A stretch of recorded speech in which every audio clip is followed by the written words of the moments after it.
Hi students, I am Malar. Welcome to my channel. இன்னைக்கு நம்ம வீடியோல 11th standard maths chapter 2 exercise 2.4 question number 6 பார்க்கலாம். வாங்க என்ன question கொடுத்திருக்காங்கன்னு பாப்போம். Find the condition that one of the roots of ax square plus bx plus c may be first condition ஒண்ணா கொடுத்திருக்காங்க. அத ஒன் பை ஒண்ணா பார்க்கலாம். அப்ப கொடுத்திருக்க ஈக்குவேஷன் என்னது? that is function என்னது?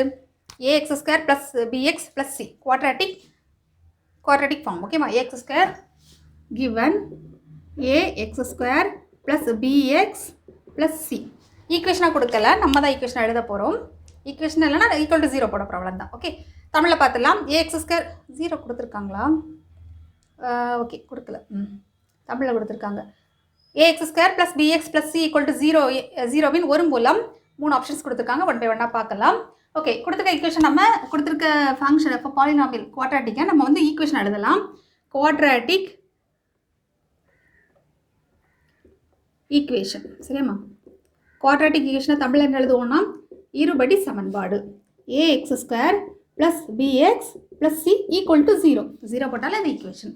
அடுத்து நமக்கு தெரியும் ஆல்ஃபா பீட்டா. ஓகேம்மா, ஆல்ஃபா பீட்டா தான் டூ ரூட். தமிழ் ஸ்டூடெண்ட்ஸாக இருந்தீங்கன்னா என்ன எழுதணும்னா இரண்டு மூலங்கள். அடுத்து நமக்கு தெரியும் sum of the root. Alpha plus பீட்டாக்கு ஃபார்முலா என்ன வரும்? இங்கே ஏபிசின்னு எழுதிக்கலாம்ல. அப்போ ஏக்கு ஓகே, ஆல்ஃபா ப்ளஸ் பீட்டாவுக்கு பதிலாக ஃபார்முலா என்ன வரும்? Minus B by A and alpha beta equal to C by A, product of the function. Okay, இது ஜென்ரலாக நம்ம எழுதியிருக்கோம். 3 கண்டிஷன்ஸு. அதாவது இந்த ஃபார்முலா அவங்க என்ன ஸ்டேட்மெண்ட், அதாவது மூலங்கள் ரூட் இருக்கு இல்லையா, ரூட்டை வந்து ஒரு ஸ்டேட்மெண்ட்டாக கொடுத்துருக்காங்க. அந்த ஸ்டேட்மெண்ட்டை யூஸ் பண்ணி நம்ம கண்டிஷன் கண்டுபிடிக்கணும். ஃபஸ்ட்டு ஸ்டேட்மெண்ட் என்னது? Negative of the other. நமக்கு தெரியும் 2 ரூட் ஆல்ஃபா கமா பீட்டா. அப்போது ஃபஸ்ட் ரூட் வந்து ஆல்ஃபா அப்படி இருந்துச்சுன்னா செகண்ட் ரூட் என்னது? Negative of the other. அப்போ செகண்ட் ரூட் வந்து மைனஸ் ஆல்ஃபா. புரிஞ்சுதா? ஃபஸ்ட் ரூட் வந்து ஆல்ஃபானா செகண்ட் ரூட் வந்து மைனஸ் ஆல்ஃபா. ஏன்னா நெகட்டிவ் ஆஃப் தி ரூட் அதர்னு கொடுத்துருக்காங்க. மற்றொரு மூலத்தின் மாற்று குறியீடுனா நெகட்டிவ். ஓகே, இப்போ நம்ம எழுதலாம். 2 இதாக எழுதலாமா? Sum of the root.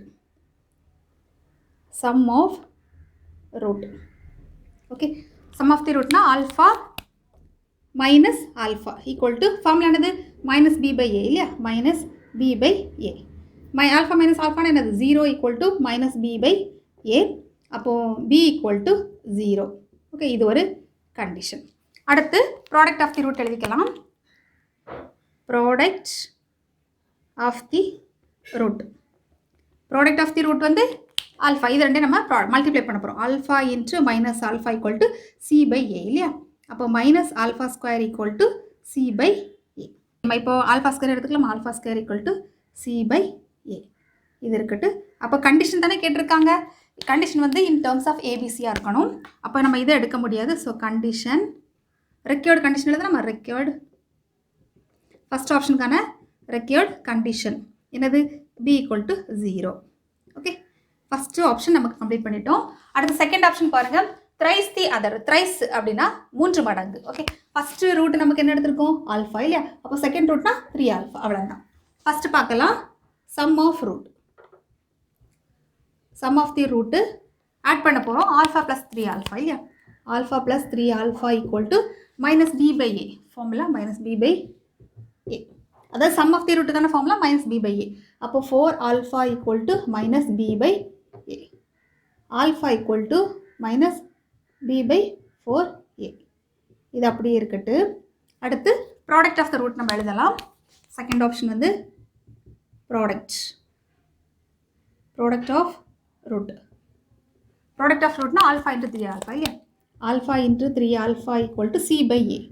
அப்போது 3 alpha square equal to C by a. இதை நம்ம ஈக்குவேஷன் 1 எடுத்துக்கலாமே. அப்போது இதை நம்ம ஈக்குவேஷன் 2 எடுத்துக்கலாம். Substitute 1 in 2. புரியுதா? ஆல்ஃபாவோட வேல்யூ தெரியும் இல்லையா? நம்ம இந்த இடத்துல சப்ஸ்டியூட் பண்ணலாம்ல. 3 into minus B by 4a the whole square equal to C by a. அடுத்து இப்போ நம்ம இதை எக்ஸ்பெண்ட் பண்ணிக்கலாம். 3b square by 16a square equal to C by a. இப்போ இதை என்ன கட் பண்ணியாச்சுன்னா நமக்கு என்ன கிடைக்கும்? 3b ஸ்கொயர் ஈக்குவல் டு இதை நம்ம கிராஸ் மல்டிப்ளை பண்ணிக்கலாம். 16ac டிவைடட் பை 16ac தான் நமக்கு கிடைக்கும். 16ac.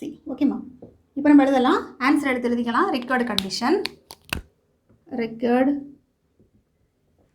Condition equal to 3b square 3b square equal to இந்த 3 கூட நம்ம ரைட் சைட் கொண்டு போகலாம், இல்லை அப்படியே கூட விடலாம்.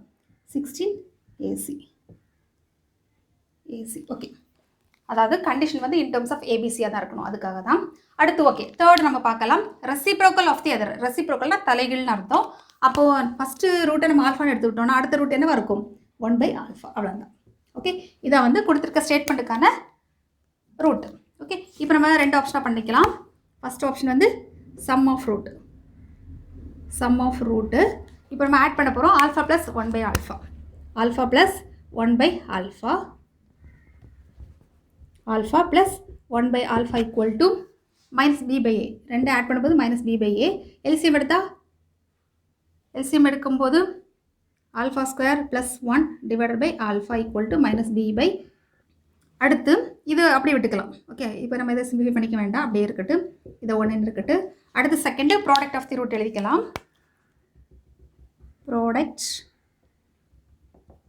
Product of root. ப்ராடக்ட்னா ஆல்ஃபா இன்ட்டு ஆல்ஃபா இல்லையா? Alpha into 1/α equal to c/a இல்லையா? கட் பண்ணியாச்சுன்னா நமக்கு தட் இஸ் 1 ஈக்குவல் டு c/aன்னு கிடைக்கும். அப்போது c ஈக்குவல் டு aன்னு கிடைக்கும். இப்போ ஆன்சர் எடுத்து எழுதிக்கலாம். இதுக்கான ரிக்வயர்டு கண்டிஷன் வந்து c/a. அதுதான் required condition, c equal to a. இதுதான் தேர்ட் ஆப்ஷனுக்கான தட்ஸ் கண்டிஷன். ஓகே, ஃபஸ்ட் ஆப்ஷனுக்கான கண்டிஷன் வந்து இன் டர்ம்ஸ் ஆஃப் ஏபிசியாக தான் இருக்கணும். b equal to 0. Second option வந்து 3b square equal to 16ac. எல்லாமே வந்து ஏபிசி டேர்மில் தான் இருக்குது. தேர்ட் வந்து c ஈக்குவல் டு a. இதுதான் ஆன்சர்.